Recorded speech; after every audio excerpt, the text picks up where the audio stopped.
Okay, this is lecture 2 of unit 1. In this section, we will be talking about the Great Hall of the Bulls, which is in Lascaux, France, the Camelid Sacrum in the shape of a canine, which is from Mexico, bushel with ibex motifs, which is from current-day Iran, and jade Kong from current-day China. So we're going to start with Lascaux.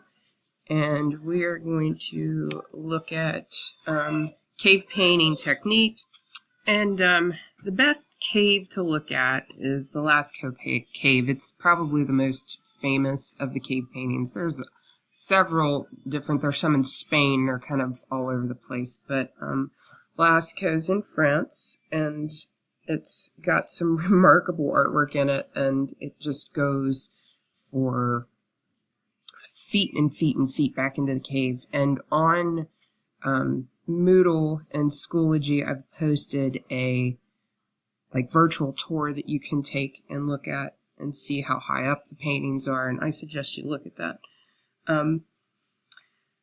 These are people making these creations, obviously, and remember, we're still in the Paleolithic period, so they're migratory people, and you're going to see several different speculations of what the meaning of cave paintings are. We have this inherent want to decorate things. So is that part of it? Was this one of their shelters, so they wanted to decorate it? Some people believe that it was out of sheer beauty, and then there are other theories that it was some type of hunting ritual, or some kind of black magic. It all has to do with either hunting or the fertility, if that's the standpoint that you're going to take. So, I talked about magic, and you'll see when we look at the images that there's this sense of movement in this imagery that you see in these caves. It's really remarkable, especially as primitive as we're looking. We're looking at 30,000 BCE, so a really, really long time ago. So here's kind of what the entrance to the cave looks like, and I think you should know that it was found in, let me make sure my dates are right. It was found in 1940 by 4 kids that were chasing their dog, and I guess the dog fell down into a hole, and that's how these 4 kids discovered it. And so it was found in 1940. It was open to the public in 1948. They had over 1,200 visitors a day, and in response to this, so this cave had been completely preserved. It had no outside exposure to humidity or carbon dioxide, and now we have 1,200 visitors going in. They've got lights set up in there. People are coming in with fungus on their shoes, and they're breathing, and they're bringing in different humidity temperatures, and it had to close to the public in 1963 because it had done more damage in a 10-year span than it had in that entire time that it had been closed and preserved. So what they did was kind of across the way from it, they built a Lascaux 2, so it's like a replica of Lascaux, and this is what you can tour now. You can go in and tour the Lascaux cave and the fake Lascaux. And interesting. Some more information. I like to kind of give you an idea before we look at the Hall of the Bulls. There's 90 paintings of stags. There's representation of cattle, bison, felines, birds, bears, I guess rhinoceroses, and 1 human, I believe, in the whole thing. And there's 1 huge bull, and I think it's, 17 feet, and that's the most famous image from Lascaux. So here we have the Hall of the Bulls, the Great Hall of the Bulls, and this is the image that you need to know for the AP exam. And there's several other paintings in in the cave, but this is the most famous one. You can kind of see down here where this person's standing, how high up these images really are. So you start to think, like, how did they paint that high? Why did they paint that high? Was it because the flame was down here and the flame would go upwards? So this was the most visible part of the cave, because they wouldn't have had lanterns. They would have had to build some type of fire. A lot of scientists believe that this place is very sacred, and these people are called the Magdalenian people, and it's just how they reference this group, this migratory group. And these images would have been produced by first outlining the image and then kind of like coloring inside. And they would have used animal fat, blood to make the colors. They would have used charcoal and ochre. And when I talked about the Apollo 11 stones, we talked about ochre and charcoal. And I think another point that I'd like to make with you is when you talk about this formally, I think it's really interesting because it almost creates like a shift in a movement. So the line that they choose to use and their composite pose, and a composite pose basically means you're taking several different poses of the body from several different angles and putting it in one to explain like visually a better reference of the animal. And you'll see this in Egypt as well. The people always have their heads turned in profile view and their bodies will be shifted the other direction so you can like recognize that it's a human. And they do this the same in the Paleolithic period. So you can see like the bull, the legs are kind of like goofy because a bull wouldn't stand like that sideways, but they wanted to make sure that you would understand that it was a bull. And plus they wanted to show them running. So just something to think about formally. And here's the information I was just talking about, this composite type profile. So you see how we have the horns would have been placed because two horns were a part of the bull, and this was more like a concept. Here's another image.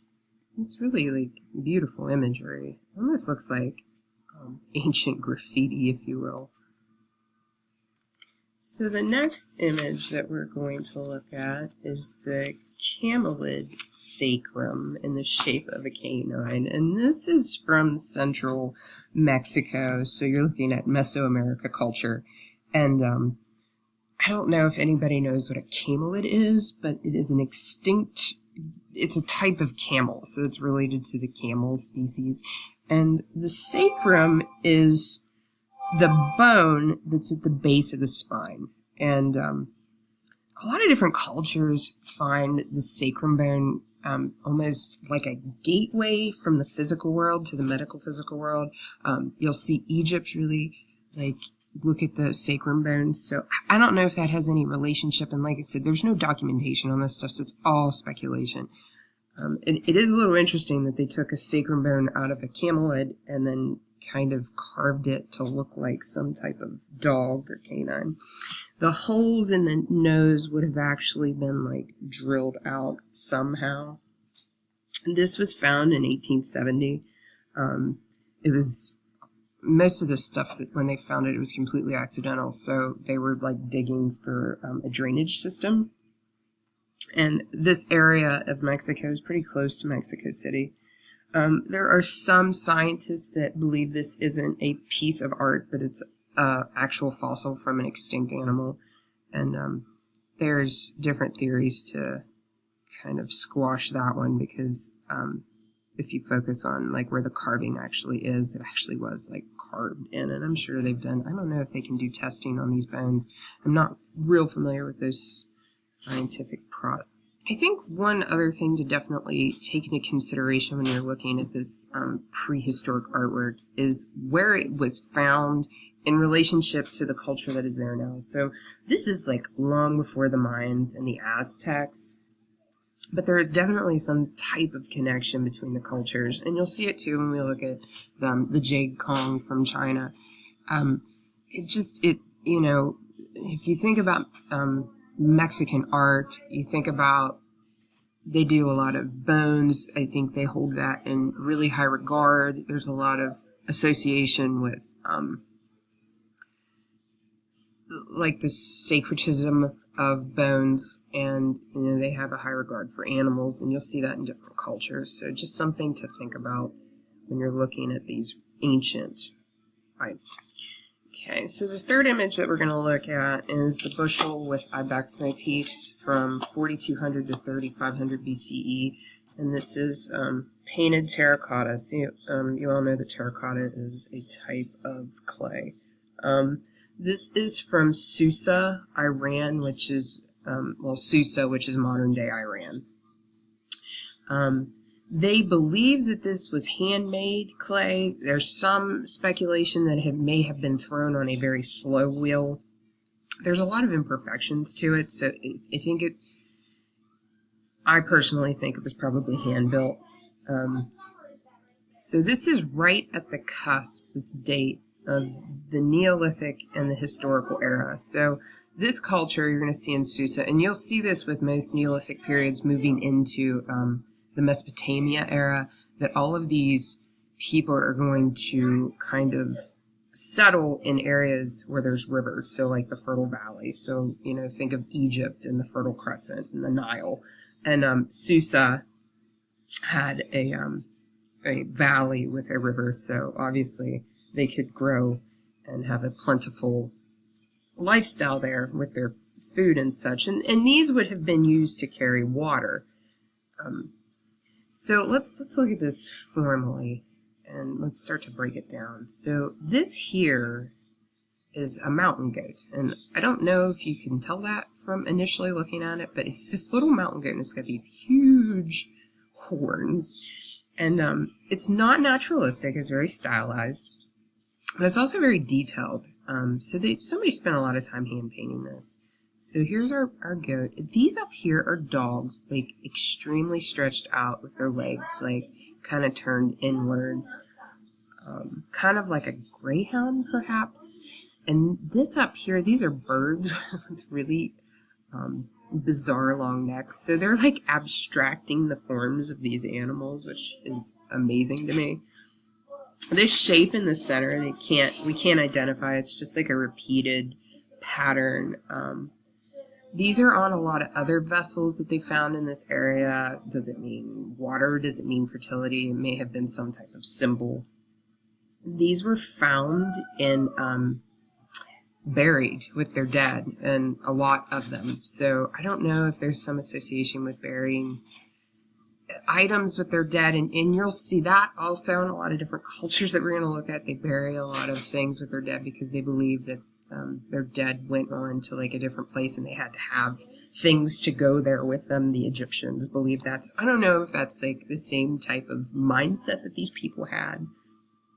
So I want to try to give you a little bit of an analysis for this image, so maybe you can start to think about this formally and contextually. So I'm going to take what we have here, what we can see, and start to break it down. So it has very thin walls, and it has very stylized decoration that kind of represents like their environment. So we have agriculture communities. There's this frieze, if you will, of aquatic birds that run around the top. The parallel lines of their necks suggest a whole flock on the water's surface, a sight that probably was common to them. So they're painting or creating what they see. Underneath we have the ruminant dogs, like I suggested, with very narrow bodies, and perhaps these were ancestors of some type of hunting dog, perhaps. And then I said the main part of the vase is decorated with large panels divided up with meandering patterns, which the meandering pattern, and you can see it's kind of like this it follows around itself. If you think of kind of the necklace that everybody's wearing, the everlasting knot or heart or what it is, it's kind of the same thing, and it's real big in Greek. You'll see the meandering pattern in Greece. So we have that as well. And the main part, it may symbolize the settlement of the land by men, showing the borders of the fields, the villages, and the watercourses. And the center of the panels is the majestic figure of the goat, which is both wild and domesticated. So you have both of these cons.